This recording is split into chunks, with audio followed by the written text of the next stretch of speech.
आगको आसुछि वर्षा दिन आउ एहा मध्यरे कटक सहर जलबंदी मुक्त करने महानगर निगम पक्षर जारी रही ड्रेन सफा सह विभिन्न जल निष्कासन व्यवस्था। किंतु दर्शक बंधु कटक कल्याणी नगर मातृभवन नुआबजार MSWC1 ड्रेन पंकोद्धार कार्य देखा मिली अभावन घटना। पंक उद्धार कार्य सठिक ढंग से होउनथिबा बेले तरबरिया भाव ड्रेन सफा करने चली योजना। दर्शक बंधु खाली सेतिक नुह बरं एठारे श्रमिक मानक ग्रीष्म प्रवाहर तातीरे दिन 2 प्रहर लगा जाउछि कामरे ना सेमानक पाखरे अछि सुरक्षा किट ना श्रम कार्ड। जदि किछि दुर्घटना घटे एथिपाई दायी किए रहिबो। दर्शक बंधु मॉर्निंग वॉक पई लोके तालदंडा केनाल पाचेरी उपरे चढ़िकी जाउछंती। एपटे भारसाम्य हराई गଳି पड़िले सीधा तालदंडा केनाल को नहेले पंक उपरे पड़िबे आउ एथिपाई मृताहत भी होई पारंती। एथिपाई दायी किए रहिबो?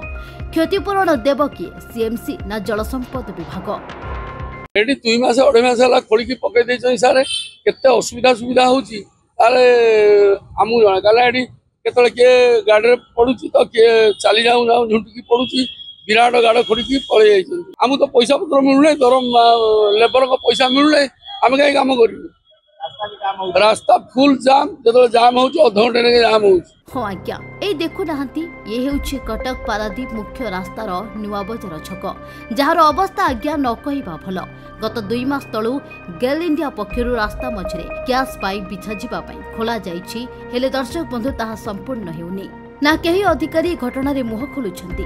एभली परिस्थिति रे नाही नथिबा असुविधार सम्मुखीन हेउछंती स्थानीय व्यवसायी। जदि आ किछि दिन मध्यरे काम संपूर्ण न हुए तेबे परिस्थिति भयंकर हेबो बोली सूचना दैछंती नुआबजार कमिटीर कार्यकारी सभापति। पूर्वांचल गोटे मुख्य बजार आ द्वारा कि एपटे 7टा मौजा 10टा 12टा मौजा नुआ बजार उपर निर्भर करछि। एटा अत्यधिक गहଳି होउछि। 2 मास लानी खोला जाइछि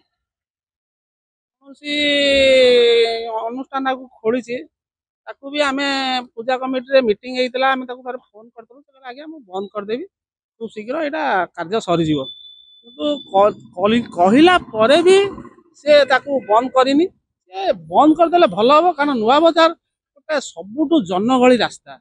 एबे गोटे हठात सकाळ 5:30 6टा रे गोटे गाड़ी वाला ठीक से नुआ बाजार छक रे ट्रैफिक पोस्ट को उड़ै देला। तेनु करी एटा करदबा निहाती भल दरकार।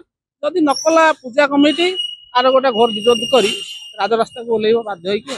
दर्शक बंधु आगु वर्षा दिन आसुथिबा बेले कटक सहर रे एभली परिस्थिति पई सीएमसी पक्षरु मेयर किंबा कमिशनर केही हेले भी मुह न खोलिबा बेले केबे एही समस्यार समाधान हेउछि एबे ताकू ही अपेक्षा।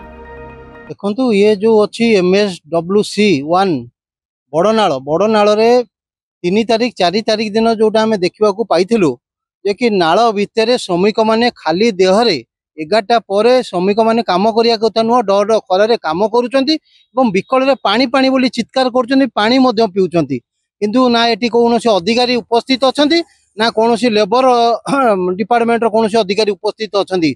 तांकू समय आईन उल्लंघन करी तांकर कार्य करैचंती जहा द्वारा कि जोटा मैन स्कैवेजिंग जोटा 2013 सुप्रीम कोर्ट सेटा बैन करिछि माने लोक लगै कि पंख उद्धार दल एठू काढ़ुचंती। कॉर्पोरेटर जो जाइचंती बुलिबा को कोन पई जाइचंती ताहा भी मध्य कोनोसी सटीक तथ्य पर्यंत उपस्थापन करूनांती कहउचंती हमें विजिट करिया को जाइछु।